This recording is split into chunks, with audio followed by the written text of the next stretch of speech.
makan angin, ngeliko. Dilihat ada cahaya bersinar kayak spotlight pasar malam itu. Duh, kok ada gini di sini? Bergetar hati beliau melihat ada spotlight datang dari langgar itu. Besok juga gitu, beliau ngintip. Dilihat ada satu anak yang tidur tapi mengeluarkan cahaya. Hari ketiga dilihat masih begitu. Pak Kiai sudah punya konsep. Beliau bawa air segelas dan obat nyamuk bakar, melawan silau sinar itu di mata beliau. Diparani anak yang mengeluarkan cahaya itu, sarungnya pinggirnya ditunjuk obat nyamuk, dibolongi, terus disiram air. Beliau keluar. Kalau sudah waktu fajar, nggak ada lagi sinar itu. Beliau masuk, sholat. Anak-anak bangun semua. Sopo ngempol. Anak-anak meraba-raba sini. Ada yang ngacung satu, Said. Oh Said. Ya wes ganti sarung kowe. Padahal nggak najis itu akalnya Pak Kiai Ubed aja untuk menandai siapa yang keluar sinar ini. Pagi dipanggil, ono apa kowe Ed? Mboten wonten napa-napa. Ono apa? Mboten. Didedus nggak ngaku. Sampai siang tetap nggak ngaku. Setiap malam ada cahaya. Sampai 40 hari tidak bisa diinterogasi Said kecil ini. Kowe sik ngakoni aku yaimu po? Ya nggih Mbah. Ngaku ra. Dereng poyan. Ya poyan kowe. Nggih. Malam itu diintip oleh Kiai Ubed, ternyata Said tidak tidur, duduk kayak Anda begini, bersila. Di depannya ada 3 orang, Rasulullah, Nabi Khidir, Syekh Abdul Qadir Jailani. Itu Pak Kiai Ubed ngeblak. Tapi yang dasar Kiai Said diinden jadi menantunya. Dan memang betul jadi menantu. Said bin Armia menantunya Kiai Ubed itu bapaknya Gus Ahmad di Pegiran. Tapi bapaknya ternyata diajar oleh Rasulullah sendiri. Ini NU yang mengkristal itu, seperti yang dilihat 15 abad yang lalu. Satu ketika Kiai Hasyim Asy'ari singgah ke Pegiran gitu. Kok Kiai Hasyim Asy'ari tahu? Nah ini kesamaan gelombang dari orang-orang yang tingkatnya saleh dan dalam kewalian. Udah bertamu, dihormat, diberi suguhan, diajak makan, sholat berjamaah. Terus pada saatnya keparang kula badhe wangsul. Nggih matur nuwun rawuhipun Mbah Yai, kata Kiai Ubed kepada Kiai Hasyim Asy'ari. Kula sing matur nuwun, keparang badhe nyuwun pirsa napa? Nek wonten tiyang sedo ahli waris X, Y dan Z dereng dibagi si E meninggal. Kan masalah munasakho. Nggih. Nek menurut Muhammad An-Nawawi fatwae ngeten. Nek menurut Ibnu Hajar Al-Asqalani ngeten. Nyun sewu. Panjenengan kata Kiai Hasyim Asy'ari, mrayogeke fatwa ingkang pundi? Imam Nawawi napa Ibnu Hajar Al-Asqalani? Oh nggih. Nyun sewu, napa panjenengan sampun niat saking Jombang? Dereng nembe mawon timbul idenya tak aturi kundur Jombang riyen, diniati saking Jombang, mangke diatur keten kula, tak jawab pasti maslahat. Itu Kiai Hasyim Asy'ari wali besar diginiin sama Kiai Ubed, tapi tawadhu'nya minta ampun. Ini contoh akhlak dari Kiai Hasyim Asy'ari, kakeknya Gus Dur ini. Orang yang begitu rupa, tinggi kalibernya, tetapi tidak pernah menempatkan dirinya tinggi. Beliau selalu merasa slow down, merasa ikhtiram dan tawadhu kepada Kiai Ubed itu. Contoh ini saudara-saudariku yang kucintai, anak-anakku, harus menjadi animo kita. NU memang bersejarah. Kiai Hasyim Asy'ari luar biasa. Van der Plas, Yahudi penasihat ahli tentang Islam, Islami sezaken yang terakhir, Yahudi itu apal Quran juga. Dia melakukan pendekatan. Kalau ada orang-orang Indonesia yang sekolah di LP School, kamu hebat, kamu ngerti bahasa Belanda, kamu ngerti psikologi, ngerti etnologi, ngerti sosiologi, ngerti manajemen, masa depan Islam di tangan kamu top. Iki apa iki? Gombal mukio. Jadi orang-orang yang tradisional itu, ini adu dombanya Yahudi, Van der Plas ini. Orang yang sekolah di sekolah Belanda dipuji-puji, kamu hebat, masa depan Islam di tangan kamu, oke. Ini racun yang ditanam Belanda. Orang yang dipuji-puji ini nanti akhirnya menjadi orang yang rasionalis, tidak ikhtiram lagi dengan orang yang berada pada posisi seperti Kiai Hasyim Asy'ari. Kiai Hasyim Asy'ari memberi antitesis kepada pikiran dari Van der Plas ini. Beliau menulis Qanun Asasi. Qanun Asasi itu cuma kompilasi ayat Quran dan ahadisun nabawi, tapi ditulis oleh orang yang akhlaknya luar biasa tinggi. Itu pemimpin Nahdlatul Ulama. Itulah yang kemudian dalam perasaannya menjadi substansi yang dibawa oleh bapaknya Gus Dur, Kiai Wahid Hasyim. Kiai Wahid Hasyim itu ternyata masuk kantor sebagai Menteri Agama jam 8 mulai Alif Lam Mim, asar pulang sudah An-Nas. Setiap hari khatam sekali Al-Quran. Beliaulah yang menulis kalimat dengan berkat rahmat Allah yang Maha Kuasa. Sampai sudah saatnya perjuangan bangsa Indonesia untuk merebut kembali, memulihkan kembali kemerdekaannya, dan seterusnya dan seterusnya. Itu kalimat Kiai Wahid Hasyim.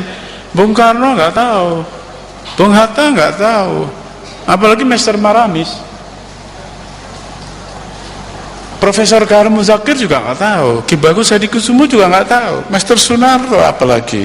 Jadi yang tahu ini sebetulnya Kiai Wahid Hasyim, dan itu berasal dari abahnya. Jadi sekarang komitmen nasional UUD 45 bisa dirubah dengan voting, suara maksimal atau lebih satu.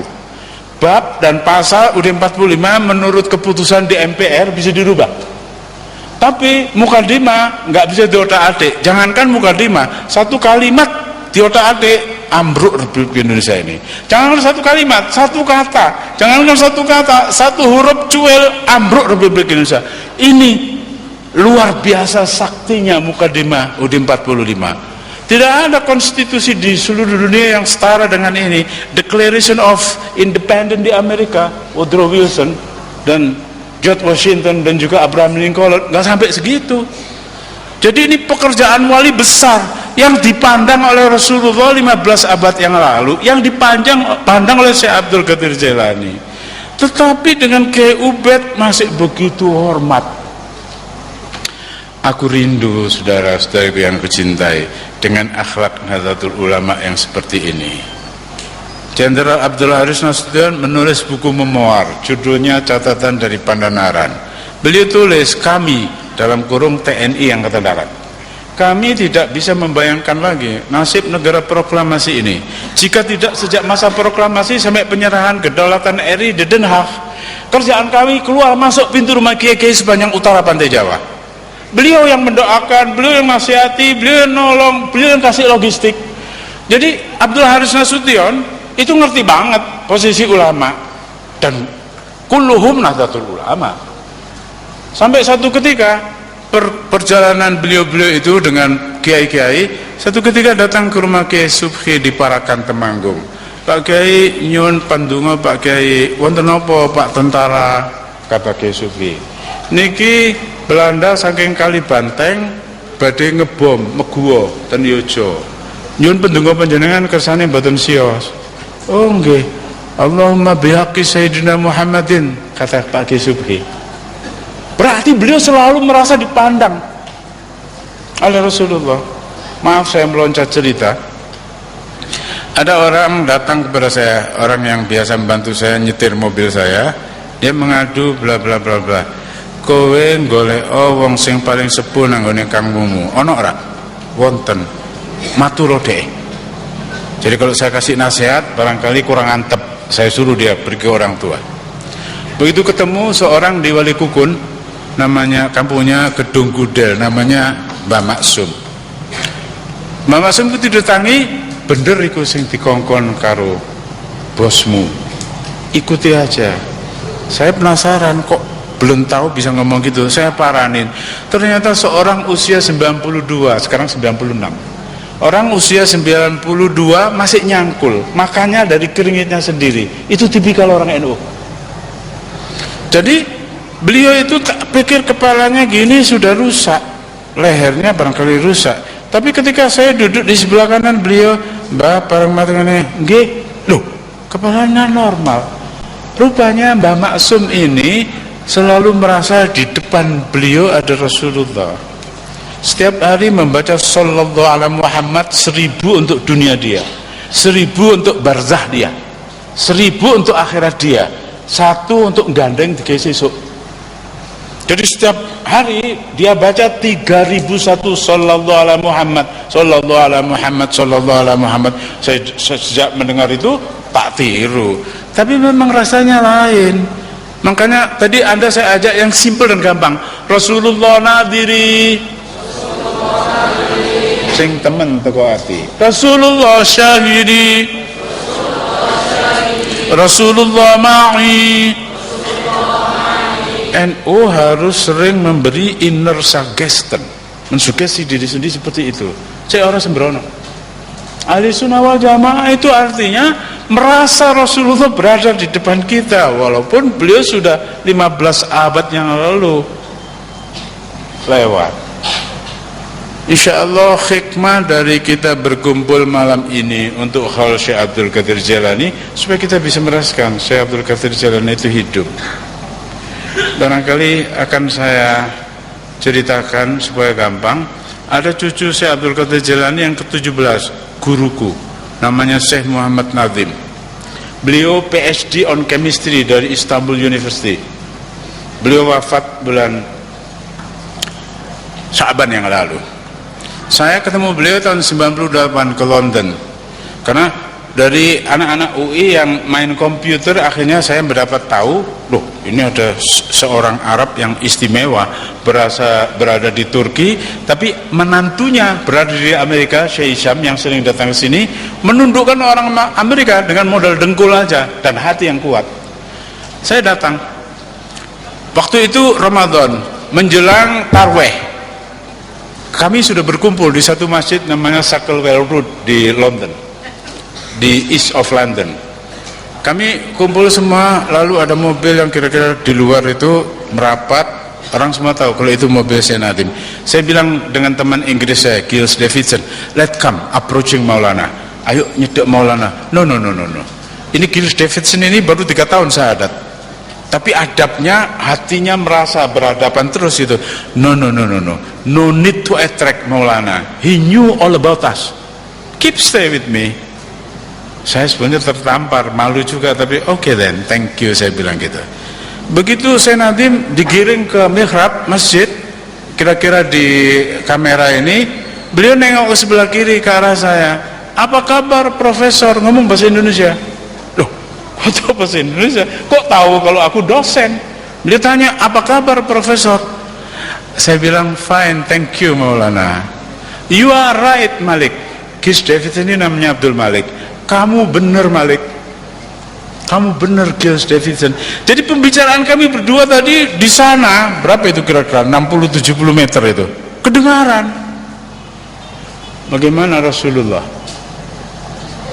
bagaimana Syekh Abdul Qadir Jailani, datuk dari guruku. Lebih dari itu. Jadi menghaulkan Syekh Abdul Qadir Jailani berarti meletakkan beliau punya karomah berada di depan kita. Membaca Simtud Duror berarti menarik Rasulullah di depan kita. Wa taj'aluna fi hadrati hadzal habib minal hadirin. Inilah yang ingin saya katakan kepada Anda semua, bukan mauidhah kepada Anda, tapi terutama kepada diri saya sendiri. Jadi istilah NU ini yang pemimpinnya kayak Kiai Hasyim Asy'ari menelurkan santen yang dibawa oleh Kiai Wahid Hasyim berupa preambul UUD 45 yang kesaktiannya nggak bisa dirubah. Seluruh dunia kecolongan, tidak ada konstitusi kayak UUD 45 dengan berkat rahmat Allah. Bukan negara Islam, bukan negara agamis, tetapi ternyata di situ ini telurnya kayak Hasyim Asy'ari, santannya beliau, dengan berkat rahmat Allah yang Maha Kuasa. Jangankan Maramis, Manado yang Kristen itu, mana ngerti dia? Bung Karno pun tidak, Bung Hatta pun tidak, Master Sunario juga tidak, Ki Bagus Hadikusumo juga tidak, Profesor Karel Muzakir juga tidak, Suryono Cokro Abikusumo entah siapa namanya itu, nggak ada yang ngerti. Itu Wahid Hasyim, karena memang beliau menghadap Allah terus. Masuk ono menteri kita esok maca Quran asar wis tamat, mana ada. yang seperti. Tapi itulah NU yang sebenarnya.